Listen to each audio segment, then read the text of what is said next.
Defendant Barazan Ibrahim Al-Hassan.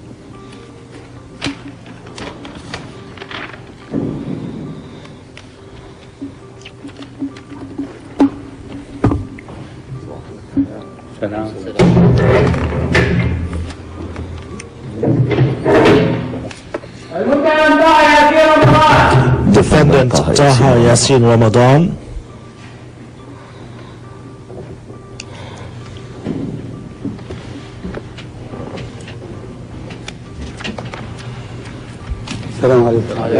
Peace be upon you.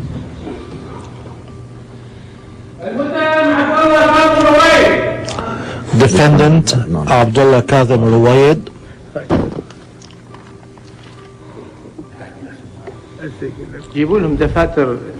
Bring them pads and pens. Peace be upon you.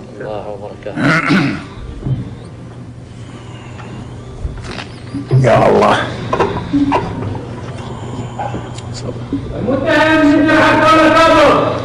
Defendant Mazhar Abdullah Kadhim. Defendant Mazhar Abdullah Kadhim.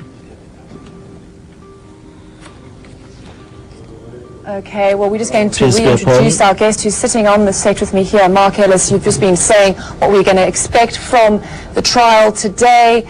Some chilling testimony again, do you think? I think so, and I think it's, again, carrying on from yesterday where you had witnesses that appeared and that were able to directly associate the defendants to the acts that occurred in New Jail. That was an important nexus to make, continuing to set kind of the widespread systematic attacks that were committed during 1982 in New Jail. This too is important. You may even see today some of the decisions on some of the emotions that have been made. We know that the defense has made an issue as to the legality of the tribunal and as to the immunity that they suggest Saddam Hussein should have.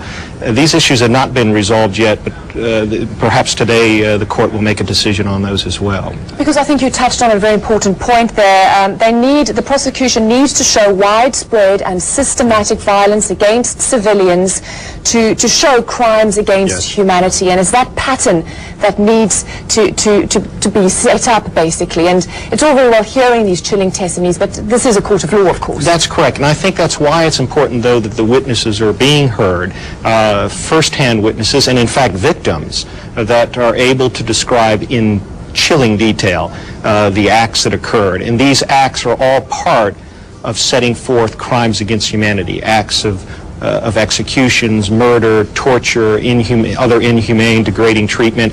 And this is really what these witnesses, complainants, are doing, is kind of setting that groundwork. But you started seeing yesterday direct association with defendants. Such as Saddam's half-brother, Basil al-Takriti, who was head of the intelligence, people pointing him out in the courtroom. Exactly, saying that al-Takriti was in fact there. He participated in some of the torture, and of course this is what resulted later on in the trial. Al-Takriti was very adamant in standing up, saying, no, this is not true. But the point is you're beginning to see this nexus. That has to occur. They'll have plenty of opportunity to do this, but you're seeing it very early on with these witnesses. It's a very important step.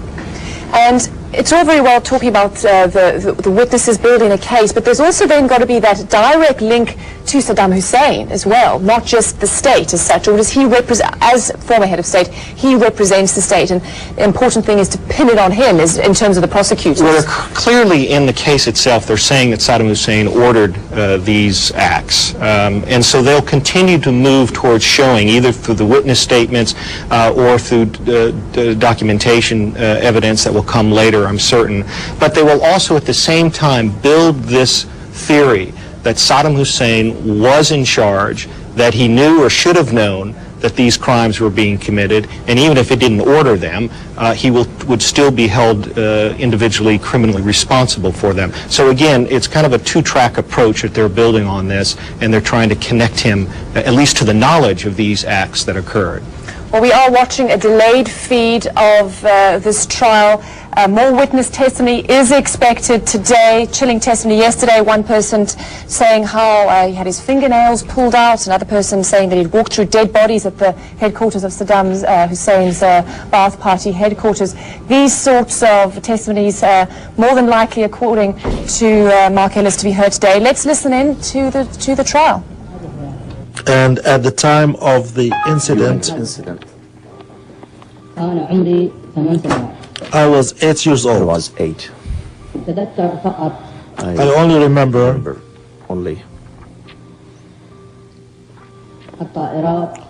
the planes the airplanes, shelling the farms. the orchards, The army and the went in. A lot of army was there. people, heavy shooting also, I remember.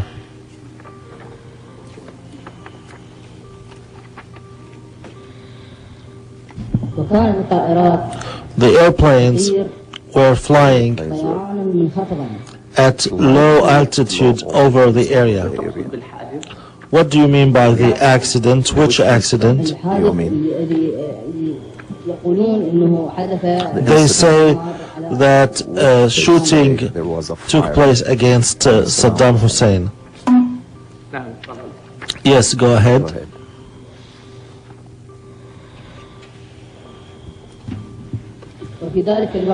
At that time, Particular time, after a few days, after a few days, they arrested my family. That is made up of my father and 3 of his brothers and their mother, who is my grandmother.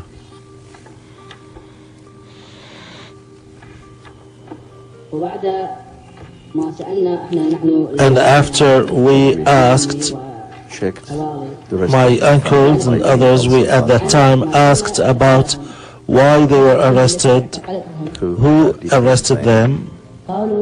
They said the security, official Abu Ahmed, the security officer and his group, and the party official, Abu Nabil and his group, were after the arrest. And people whom we did not know, maybe the army that came to the city at that time.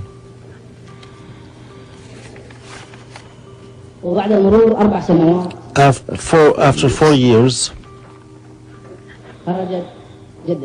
my grandmother was released with the families of the people of Dujail.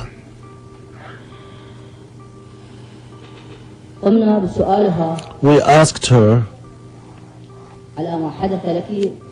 as to what had happened to her in prison inside the prison, and as to where her kids were.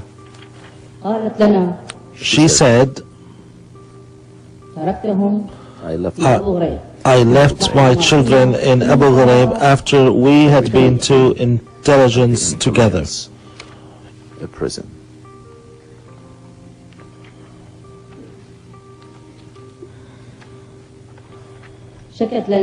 She complained to us about what happened to her, what had happened to her. She complained to us about what happened to her, what had happened to her in terms of torture at that time. She told us that they used to torture her before her children, and they would torture her children before her. What's her name?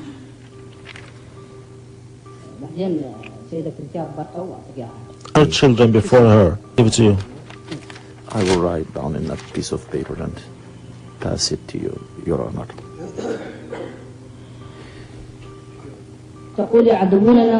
She said they tortured us and we did not know for what reason. They were torturing us, for what charge, for what accusation, for anything. We did not know for what reason.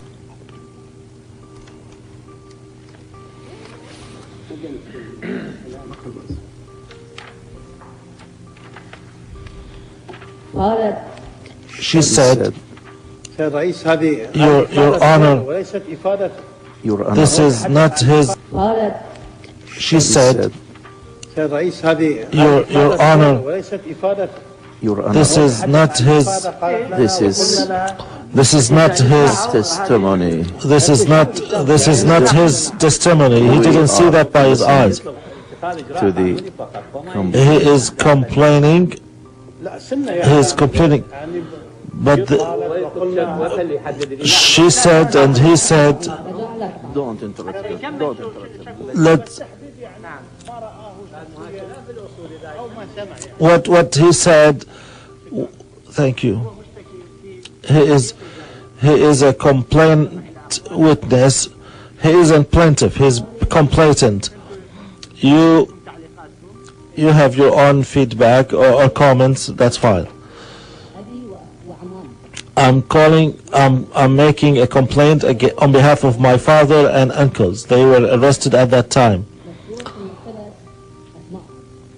Their names are mentioned in the case. We don't know anything about him since that time. He has a complaint.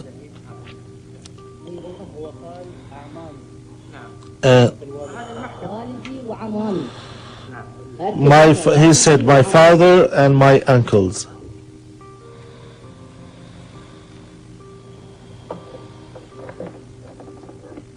وعلما للمحكمة أنه صدرت أموالنا المنقولة وغير المنقولة وهدموا الدار التي نسكن فيها. They confiscated all of our property and they destroyed the house we used to live in. وجرفوا البساتين الذي And they plowed the farms لدينا. that we used to have. علما رأيت إن And I saw عند الإجراء that البساتين when they plowed the farms, the bulldozers رعاية الجيش الشعبي. were under the protection of the popular army. I saw that with my own eyes.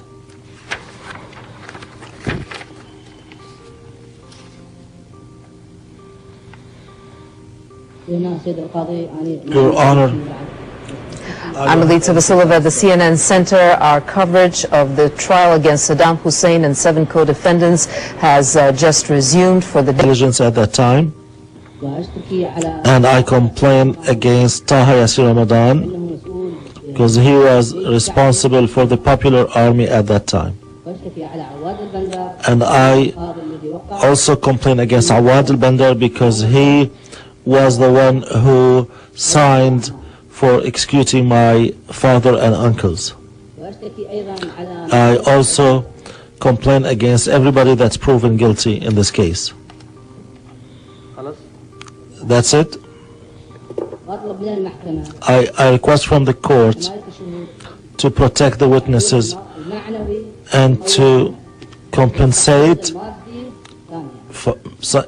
psychologically and financially for the victims.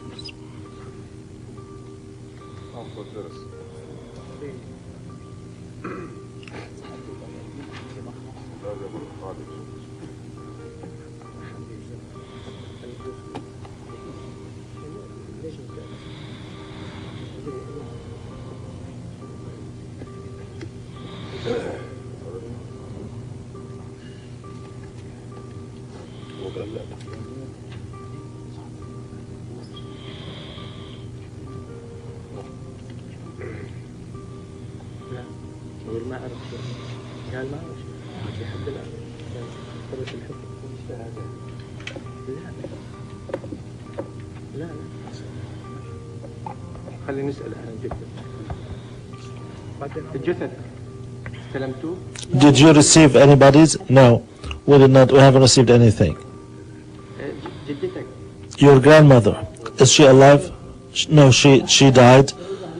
She died after being released, 3 years after she had been released from prison. Do you have any questions? No. Can we see the witness? Yes, go ahead.